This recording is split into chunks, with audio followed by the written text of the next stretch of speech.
Bem-vindos à Cabine do Filme, um programa do podcast Rabiscos. Hoje, num programa excepcional para falar do novo 007, Sem Tempo para Morrer, No Time to Die.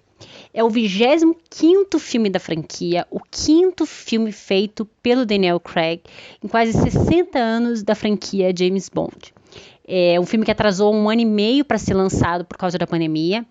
Teve a sua premiere nessa terça-feira, dia 28 de setembro, e estreia mundial nos cinemas no dia 30, na quinta-feira.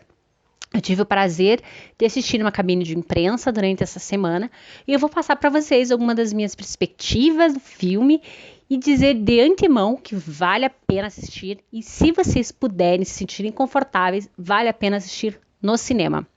Eu vou dar um spoiler só mais pro final, então eu aviso quando chegar o momento, mas essa resenha áudio episódio será praticamente sem spoilers. Também quem quiser conferir um artigo no meu blog, do Cartas de Carolina, procura lá. Eu vou colocar um pouco mais de detalhes e informações sobre a franquia. Quero deixar bem claro que eu estou gravando esse episódio excepcional aqui logo depois que eu saí do cinema, algumas horas depois, então eu estou com as informações bem frescas ainda para passar para vocês as minhas impressões do filme. Bom, vamos lá. Primeiro eu quero dizer que com esse filme eu retornei aos cinemas depois de 1 ano e meio sem ir aos cinemas. Foi tudo muito tranquilo, com muita segurança, máscara o tempo todo, eu já estou vacinada, muito álcool gel, o cinema estava muito cuidado, então eu me senti segura para voltar nesse momento. Mas eu entendo quem não estiver, vale a pena aguardar para assistir o filme em um outro momento, em casa, se for o caso. Mas ele é um filme que foi feito com um orçamento muito alto, para ter excelentes imagens de ação e de paisagens e visual. Então foi um filme muito caro, justamente para ter essa passagem no cinema. Eu assisti no IMAX, que é ainda uma tela maior, aquela tela que pega praticamente a parede inteira. E é uma experiência, assim, de imersão mesmo, né? Isso que eu tava sentindo muita falta disso, desse momento de imersão no cinema que a gente tem, sem mexer no celular, até a sessão era embargada, então eu não podia mexer no celular, ele ficar guardado, né? Então é muito, muito especial, assim, a gente é transportada literalmente para a história. Inclusive, eu até estranho quando acaba o filme e começa as letreiras que as pessoas levantam imediatamente após. Eu não consigo. Eu preciso ficar ali, voltando pro corpo, voltando para a realidade, porque um filme, ainda mais um filme desse, que tem 2 horas e 40, tanta ação, tanta correria, vai e vem, você é literalmente transportado para dentro das telas. Isso, para mim, é uma experiência que só o cinema traz. Vamos à história. Quem não lembra o filme do James Bond, são vários, né, filmes, muitos, são o 25º filme, são vários anos, passaram 6 atores pelo papel e cada um imprime a sua própria personalidade ao personagem. Quando Daniel Craig veio em 2006, foi a ser escolhido para substituir Pierce Brosnan, que era um James Bond sensual, que não se sujava, que não sangrava, que não borrava o cabelinho ali, a roupa estava sempre impecável. Chegou Daniel Craig, um cara loiro, né, claro, de olho azul, diferente do perfil do moreno, típico inglês, que estava representando até então, e muito mais forte, ele tem muito mais físico, né, mais musculoso, ele inclusive aparece os músculos dele nos filmes, então ele chegou com muita crítica ao mesmo tempo, e não foi sem crítica que ele passou por esses 15 anos, como 5 filmes, né, como James Bond, sempre tiveram muitas críticas. Até então ele era um ator que já tinha feito muitos filmes, ele veio fazendo cinema há muito tempo, ele conheceu a esposa dele num filme, que é a Rachel Weisz, que eu adoro também a Rachel Weisz, acho ela maravilhosa. Ele ascendeu esse relato muito rápido quando ele virou James Bond. E para mim, o Cassino Royale, que foi o filme de 2006, é o melhor, assim, é o que eu mais gosto. Eu gosto muito da aura do filme, eu gosto muito dessa energia meio poética, meio sensual, dos vestidos, dos cassinos, toda essa questão que o Cassino Royale traz. Ele traz vilões muito interessantes, apesar que os vilões do 007 são sempre muito maniqueístas, né? Eles são sempre megalomaníacos, querem destruir o mundo com planos absurdos e são simplesmente caricatos, né? Mas é uma característica já, não sei se é dos livros do Ian Fleming, porque eu não li, mas dos filmes do 007 que eu vi. Fazendo também um comentário aqui, eu não vi todos os filmes, como muita gente que escreve sobre o 007, né? Gosta, lê os livros e os filmes. Eu já sou mais da geração ali do Pierce Brosnan, eu vi alguns do Sean Connery, que para mim é o melhor James Bond. Porém, eu gostei muito dos filmes do Daniel Craig. Eu acho que eles adaptaram para uma época mais moderna, né, mais cheia de ação. Os filmes são extremamente bem feitos, as locações são muito bem escolhidas, as paisagens são maravilhosas. E tem aquela coisa eu diria reinvenção, mas reinvenção é uma palavra forte, né? Das Bond Girls. Porque uma das tônicas do 007, além do carro maravilhoso, dos mil gadgets, né? Das coisinhas do relógio, da caneta espiando, não sei o quê, do Martini, né? Shaking, not stirring, tem as Bond Girls. Eu acho que teve uma evolução. Antes elas simplesmente estavam ali para enfeitar, eram a típica mulher bonita do filme, sensual, para trazer esse ar para filmes que eram extremamente machistas, pela própria premissa, né? E elas foram mudando, isso foi se adaptando, melhorou. Eu acho que a gente tem que fazer uma análise dentro da própria saga do 007, né? Porque o filme é sobre ele, principalmente esse último filme, é sobre o James Bond do Daniel Craig. A história se fecha nas outras histórias, dos outros 5 filmes, e as protagonistas, as moças que aparecem, elas têm tempos limitados de tela.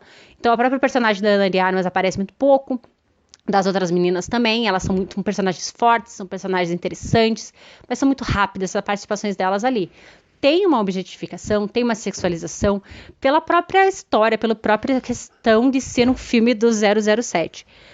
Porém, eu acho que entrou muito bem, caiu muito bem, ainda mais porque, como eu repito, é uma história sobre ele, que deu um protagonismo maior para a Léa Seydoux, que veio do outro filme, do Spectre. Então vamos lá. Começou em 2006 com o Cassino Royale, depois do Cassino Royale veio o Quantum of Solace, em 2008, se não me engano. Depois foi feito o filme do Skyfall, que foi também, todos eles foram milionários, né? Foram feitos com muito dinheiro, muita locação. Depois do Skyfall a gente veio com o filme do Spectre, né? 007 contra Spectre em 2015. Foi o último filme antes desse, que é o 007 Sem Tempo para Morrer. Esse filme já está pronto há um tempo, como eu disse no começo, ele já era para ter saído há 1 ano e meio, eles seguraram por causa da pandemia para sair no cinema, porque como teve um gasto milionário, ele precisa recuperar uma parte disso, né? Então eles estão investindo pesado em divulgação agora, para o filme sair e ser assistido nos cinemas. Inclusive, o Daniel Craig é o ator mais bem pago do ano, só por esse filme. Normalmente esse posto tem ficado com o Dwayne Johnson, né, que é o The Rock, porque ele faz muitos filmes e eles somam, né, o salário. E o Daniel Craig ficou com o posto do maior salário do ano só pelo 007. Ele não queria voltar para fazer esse filme, para fazer esse 5º filme, esse 25º filme, mas a produção queria, eles não queriam ter que incluir, apresentar um novo 007 no 25º filme. Ele já tinha um plano, né, para encerrar em 5 filmes, para fazer um filme comemorativo com um cara que já tá ali, que já tá conhecido no papel. É muito difícil, você tem que introduzir todo um personagem novo, um ator novo no papel, com um filme comemorativo de aniversário. Inclusive, todos os personagens, os coadjuvantes que orbitam ao redor dele ali, tem, né, meio que essas histórias também encerradas. Repetindo, é um filme sobre o 007, tá? Falei, mas eu não falei sobre o que é o filme. É basicamente mais um filme do 007. Ele tá lá, tranquilinho na vida dele. Aparece um super vilão que quer destruir o mundo com um plano megalomaníaco. Aí o pessoalzinho chama ele lá, os amigos dele da CIA e tal. E ele se mete numa confusão que a princípio ele não sabe nem o que está acontecendo. Eles apresentam um vilão novo, que é o papel do Rami Malek. Como todo vilão do 007, super caricato. Eu acho que ele tá ok, assim, não é bom nem ruim, mas enfim, não tem tanto tempo de tela, pra dizer bem a verdade. O personagem do Christoph Waltz, que era o vilão do Spectre, volta em um certo momento, porque ele se comunica muito com essa história. E ele faz algumas outras referências ao primeiro filme Cassino Royale, o personagem da Vesper Lynd, da Eva Green, que também era uma personagem maravilhosa. E a Léa Seydoux, que carrega ali o protagonismo feminino, tem uma parte, o contraponto ali com ele, além da Ana de Armas e da uma outra atriz que eu já lembro o nome, que ela está excelente também como uma agente ali, e o outro pessoal da MI6. O filme tem cenas antológicas de ação, aquela perseguição toda clássica, tiroteio, né? Pouco sangue, filmes do 007 tem pouco sangue, a gente não vê as pessoas morrendo, a gente não vê o sangue voando, a gente vê... É um filme muito que mostra o que aconteceu sem mostrar o que está acontecendo, né? Isso é muito legal. E é um filme que empolga, assim, muita gente pode ter achado cansativo, 2h40, eu não vi passar o tempo, sinceramente, assim, o filme passou para mim muito rápido, as locações são muito bonitas, a história é muito interessante, talvez o final tenha sido um pouquinho arrastado, mas para mim valeu muito a pena assistir esse filme e voltar ao cinema com um filme assim que a gente sente que é um ar de despedida. O filme tem esse ar de despedida, inclusive o final ele é bem polêmico, podemos dizer assim, porque eles poderiam ter alguns caminhos, né? Porque o Daniel Craig não vai mais voltar como James Bond. Então eles tiveram que realmente dar um fim no personagem, um fim nessa história. No final do filme aparece, James Bond vai voltar. Quer dizer, a saga continua, mas não será mais o Daniel Craig, que eles vão recomeçar. Então tem muitas conversas, né? Há meses, para vocês terem uma ideia, na Inglaterra é tão sério essa questão de James Bond que eles fazem votações na bolsa e fazem, né, apostas para ver quem será o novo James Bond. Então já tem muitos meses que tem esse, inclusive que o Daniel Craig não ia voltar para fazer esse filme, depois ele ia voltar, deu uma esfriada nessas discussões aí. Mas há muitos meses as pessoas falam sobre isso e falam quem será o novo James Bond, será homem, será mulher, será negro, será branco, como é que vai ser. Então agora recomecem as apostas, né? Reabram os jogos, porque o Daniel Craig não volta e esse filme deixa bem claro que essa história acabou. Esses vilões, esses personagens, talvez o pessoal da MI6 volte, né? O M, né, o Q, a Moneypenny, que são nomes que já vêm de outros filmes que vão alterando os atores, os personagens. O Ralph Fiennes faz o M, inclusive, que tá num papel legal, mas também, assim, é um filme sobre ele, é um encerramento da história dele. Ele se machucou durante as gravações, inclusive atrasou um pouco. Tem os vídeos rolando aí pela internet dele se despedindo da equipe, porque era basicamente a mesma equipe desde o primeiro filme. Então é um filme gostoso porque ele não é saudosista, mas a gente sente mais pro final que ele tem um ar de fechamento de história. Muita gente talvez não goste do final. Eu falei que ia dar spoiler, mas eu não vou não, viu, gente? Porque eu não quero estragar a experiência de ninguém. Então, eu acho que o final vocês têm que ver por conta, porque ele vai crescendo, o filme vai te levando para aquele final. E claro, né, como todo bom filme, não é o final que conta, mas é a experiência, é o caminho. O nosso amigo Stephen King, né? Stephen King, que escreve 1 milhão de livros, que se transformam em filmes, é conhecido por ter finais que não são nada satisfatórios. Então eu digo que eu fiquei um pouco frustrada com o final, esse spoiler que eu posso dar para vocês, mas eu entendi a escolha narrativa para ser feito esse final. Ficou de certa forma poético, melancólico, um pouquinho clichê, mas eu acho que valeu a pena, fechou muito bem a história dele. É um filme empolgante, um filme bonito assim de assistir e que vale a pena ser visto no cinema. Eu repito, se você se sentir confortável para ir ao cinema, em um cinema que esteja passando com todos os cuidados. Eu vou falar um pouquinho mais agora do filme, do que eu gostei, do que eu não gostei. Não vai ter muito spoiler, mas eu vou entrar em algumas outras questões que não são tão relevantes para a história, mas que são interessantes e que eu acho que vale a pena mencionar. Então, quem não quiser escutar essa parte só depois que acabar de ver o filme, tudo bem. Mas se não, fiquem à vontade, vai ser uma conversa um pouquinho mais sobre o filme mesmo. Antes disso, eu quero comentar sobre os 6 James Bonds do cinema. Eu comentei que eram 6. O último é o Daniel Craig, que entrou com aquela controvérsia que eu comentei. Porém, nós temos outros 5 James Bond. O Sean Connery, que fez 6 filmes do James Bond, com aquele seu sotaque, todo aquele seu estilo maravilhoso. O George Lazenby, que foi 007 em um filme só, A Serviço Secreto de Sua Majestade, em 69. Não vi esse filme, mas pelo jeito não foi um sucesso, não. O Timothy Dalton, que fez 2 filmes, ele tem um tom mais realista, se aproximou mais das obras do livro. E o Roger Moore, que era um pouco mais cômico, que fez 7 filmes do James Bond. E para encerrar, o Pierce Brosnan, que fez 4 filmes. Os filmes têm a mesma tônica, né? Sempre a ideia do agente salvador da humanidade contra vilões extremamente caricatos, extremamente maniqueístas. Já vou falar um pouquinho melhor sobre isso e sobre as Bond Girls, especificamente nesse filme mais novo. Porém, são filmes que sempre tem um toquezinho de comédia, muita ação. E eles têm uma aura, digamos assim, semelhante, mas eles vão sendo adaptados conforme o ator que interpreta, conforme a direção, o roteiro e a época que eles passam também. Então, só para avisar vocês que já está no ar o meu texto no meu blog e que eu fiz um resumo bem rápido assim.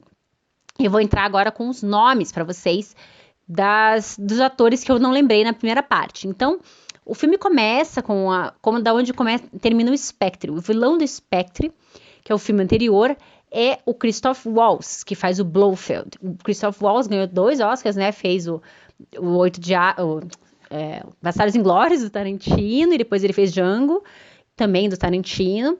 É um ator muito, muito talentoso, e ele era o vilão do Spectre. Ele comandava o Spectre, que é uma ordem, tipo uma máfia, de várias pessoas de vários lugares do mundo, que se unem para determinar o destino da humanidade, conforme eles acham que deve ser.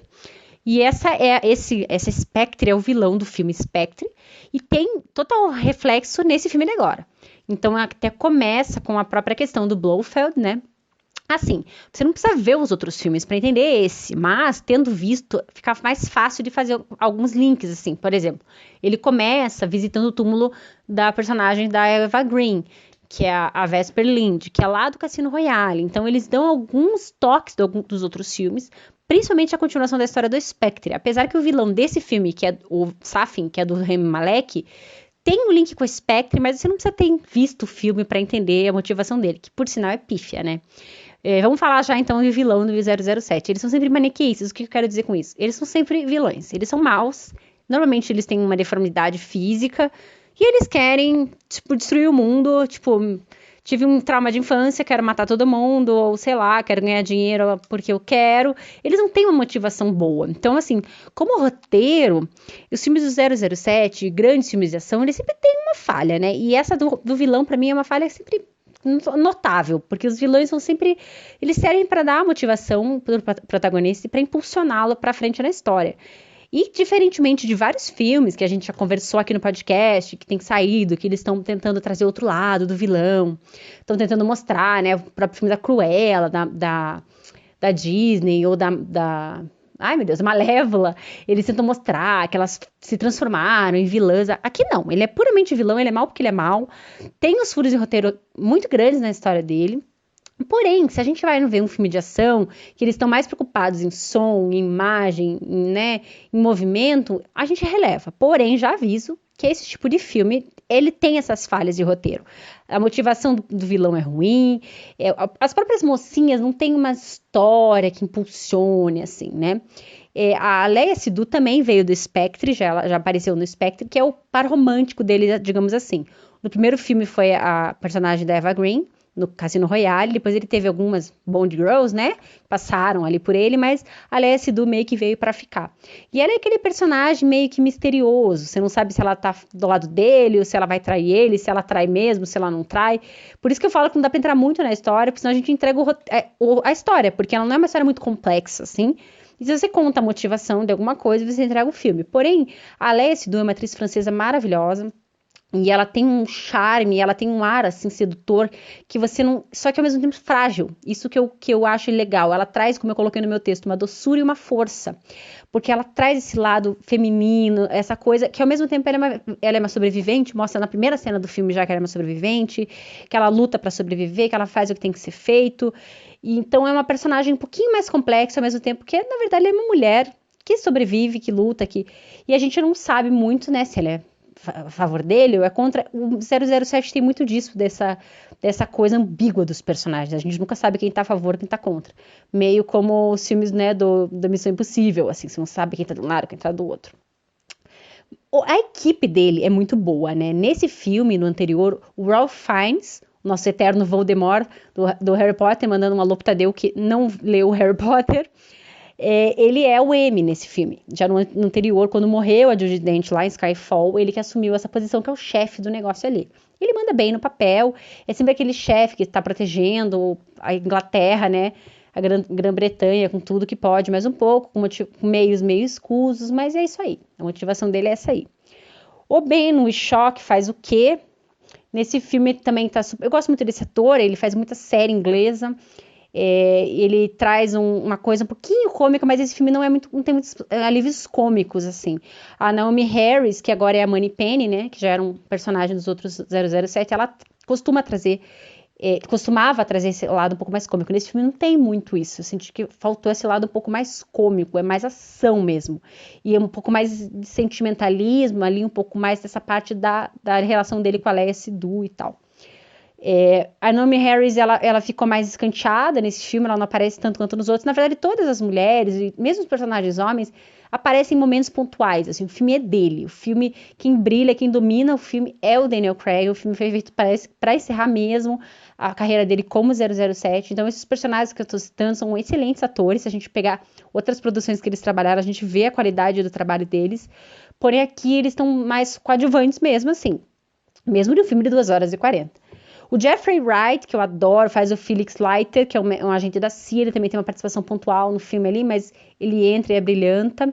O Rory Kinnear, que faz o Bill Tanner, que é uma galera da top ali da MI6, ele tá muito bem como o monstro do Frankenstein, né, no Penny Dreadful, que é uma série com a Eva Green também, que eu gosto muito, é muito boa, que traz todas essas lendas do Frankenstein, do lobisomem, dos vampiros, uma série bem macabra, passando numa Inglaterra vitoriana, bem gostosa essa série, gostosa não, né, mas é bem boa de ver, e o Rory Kinnear é o monstro do Frankenstein, e ali ele tem uma participação muito leve, muito rápida nos filmes do 007, ele aparece mais no Black Mirror, inclusive na série, no primeiro episódio do Black Mirror, no primeiro em inglês mesmo, ele que é o primeiro-ministro lá, aquele episódio do porco bem estranho, mas enfim, é isso aí. Então, essa galera toda que faz ali o núcleo da MI6 é muito legal. Esses são os personagens que já vêm de outros filmes dessa série, dessa saga do Daniel Craig. E nesse filme, além da Léa Seydoux, que já tava, né, a gente aparece a Ana de Armas, que é uma atriz nova que fez Entre Facas e Segredos, que é um filme que bombou esses tempos. Também ela aparece no Blade Runner 2049 e ela tá vindo aos poucos, assim. A personagem dela aparece muito rapidamente numa cena que ela tá com um vestido deslumbrante. E, claro, né, com a melhor roupa para você usar pra uma batalha, pra uma guerra, pra uma briga ali de bar. Um vestido decotado, né? Eu até parei pra... É isso. Ela tá no mais sentido sensual da Bond Girl, meio engraçadinha, faz ali o papel dela, mas ela só tem aquela cena, é uma participação rápida, ela também é uma atriz que tá vindo, tá aparecendo agora, ela não é tão consagrada quanto a Léa Seydoux, que já veio de mais tempo, né? A própria Naomi Harris, que já tá vindo fazendo filme há muito tempo. E a gente é apresentado para a personagem nome da Lashana Lynch, que é uma atriz lindíssima, uma atriz negra, assim, bonita, tem uma presença na cena muito bonita. E eu não vou contar muito o papel dela, porque é interessante de ver no filme, mas ela é uma personagem que eu acho que tem muito espaço dentro da franquia. Se eles quiserem abordar melhor essa personagem, dar mais espaço para ela tem muito espaço para crescer ali. Todos eles ficam sempre um passo atrás do James Bond, né, do 007, ali, do personagem do Daniel Craig, porque o filme, como eu disse várias vezes, é dele. Mas todo mundo tá muito bem nos seus papéis, eles entram muito bem. Fora o Rami, que eu acho que, apesar de ele ter aquela cara de vilão mesmo de quadrinhos, que é um pouquinho caricato demais, os outros eu acho que fazem bem o papel deles, aparecem bem quando tem que aparecer. E deixa o filme fluido. É um filme fluido, ele não tem muitos diálogos, não tem muitas conversas profundas, ele não para refletir muito sobre a vida. É de uma locação para outra, eles começam na Itália, depois eles vão para vários outros lugares, vão para Cuba, vão para Jamaica, vão para vários lugares, vão para uma ilha, não sei aonde, eles viajam o mundo inteiro e o legal do 007 é que eles fazem em locação, inclusive por isso que o filme custa 200 milhões de dólares, né? Por isso que o filme ficou 18 meses parado para sair quando os cinemas estivessem efetivamente reabrindo, porque é um filme caro, porque eles vão até o local, e quando eles vão até os locais para filmar, eles têm que ter toda uma equipe, né, não é simplesmente levar os atores, tem que ter toda uma equipe por trás disso. No texto que eu coloquei isso, que o filme tem muita adrenalina, muitas perseguições, locações bonitas, que o final não vai agradar todo mundo, porque ele é conclusivo, levemente melancólico e até clichê. Mas ele faz sentido pela narrativa como uma conclusão de uma saga de mais de 15 anos, que é uma despedida mesmo do Daniel Craig dessa história. Eu coloco que é uma história que vem aos poucos sendo alterada sem perder sua essência, por causa desse protagonismo das mulheres que aumentou. Ainda tem, né, a moça lá, como eu falei, Ana de Armas, usando um vestido super decotado, mas as outras moças, a própria Léa Seydoux, a personagem Nome, elas usam calça, elas usam roupas fechadas, práticas para a vida, para o dia a dia, para lutas. Então você já vê uma mudança nesse aspecto, assim, o que eu acho muito interessante, sabe? Eu acho que é muito essas coisas que a gente tem que ver. Não adianta a gente analisar também o protagonismo feminino com o olhar de hoje em dia, Desconsiderando que é toda uma saga, que é toda uma história de James Bond, que eles têm algumas linhas que eles já seguem. Tá tendo muita conversa, os próprios atores estão falando muito isso, que tem que ter uma reformulação mesmo dentro da história, papo de, né, outras personagens, outras histórias, assim, e de fato, precisa mesmo. Mas é claro que eles não iam fazer isso no filme 25, né, gente? Vamos combinar que eles não iam mudar tudo no filme comemorativo, digamos assim. Teve a premiere essa semana que eu comentei em Londres, né? Foi o Príncipe William e a Kate Middleton, e tava lá o Aston Martin, né? O carro dele. Então, é um filme que tem muita tradição na Inglaterra. E ele meio que representa o melhor, né? Que é tipo o agente incorruptível que faz tudo o que ele pode para proteger a Inglaterra dos males exteriores, né? Agora, os novos filmes não é um vilão com uma bomba qualquer, é tudo meio químico, biológico, um pouco mais moderno, assim, né? Eles tentam atualizar, mas no fundo é sempre um vilão megalomaníaco querendo destruir o mundo, né? Então, é gostoso. É aquele tipo de filme que passa o tempo, que você se diverte, que você pode ver depois um tempo que você não lembra dos detalhes, porque é tanta reviravolta que a gente não consegue dizer exatamente o que aconteceu, né? Como é que foi, como é que não foi, quem que foi, quem que não foi. O Daniel Craig está muito bem no papel, eu gosto dele como esse James Bond que age antes de perguntar, que vai até as últimas consequências, se for o caso, para salvar o que tem que ser salvo, que dá para contar, que tem, né, o carro com 1 milhão de coisas, que botões malucos e cenas impossíveis de perseguição de carro. Eu acho que tem muito isso, né? A suspensão da realidade que a gente fala, que quando você entra no cinema, a suspensão da descrença, você, digamos assim, você entra lá sabendo que aquilo pode acontecer. Então você sabe que, tipo, você se coloca no mundo do 007, então ele vai andar com um carro, o carro não vai ser destruído mesmo ele subindo escada, descendo escada, decapotando os outros carros.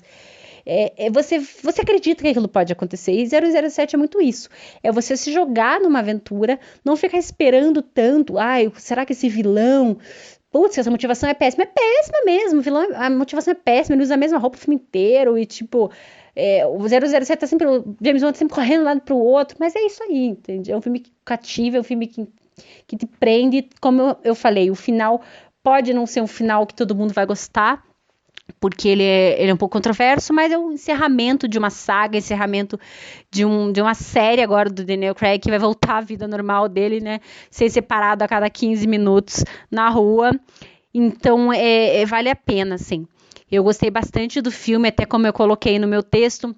Ao final, ficamos com a sensação do dever cumprido, de ter sido transportados para o mundo de James Bond e trazidos de volta são e salvos, ansiosos pela próxima aventura. Daniel Craig não segue no papel, mas Bond, James Bond, esse é eterno. Então é isso, pessoal. Eu não quero dar mais detalhes do final, eu quero que vocês tenham a experiência de vocês. Vale a pena também a gente rever, aliás, os filmes anteriores, né? Principalmente Spectre, quem quiser chegar mais afiado, já entendendo um pouquinho melhor algumas coisas, mas não tem tanta importância, dá para você ver o filme sem ter visto nenhum. Isso que é legal do filme. E conhecer atores e atrizes novos que estão despontando aí, e que logo logo vão estar bombando muito mais, principalmente uma menção honrosa a Léa Seydoux, que eu gosto muito, e os filmes franceses que ela faz, que também são muito bons. Então, pegue sua pipoca, separa o seu café, seu vinho, sua cerveja, para assistir esse filme que demorou para sair, porque a pandemia atrasou, mas que tenho certeza que vai ficar aí relevante por um bom tempo, marcou a história na vida do Daniel Craig e do James Bond, dessa saga tão incrível, gente. Então, assistam o filme e a gente se vê semana que vem com mais Cabine do Filme.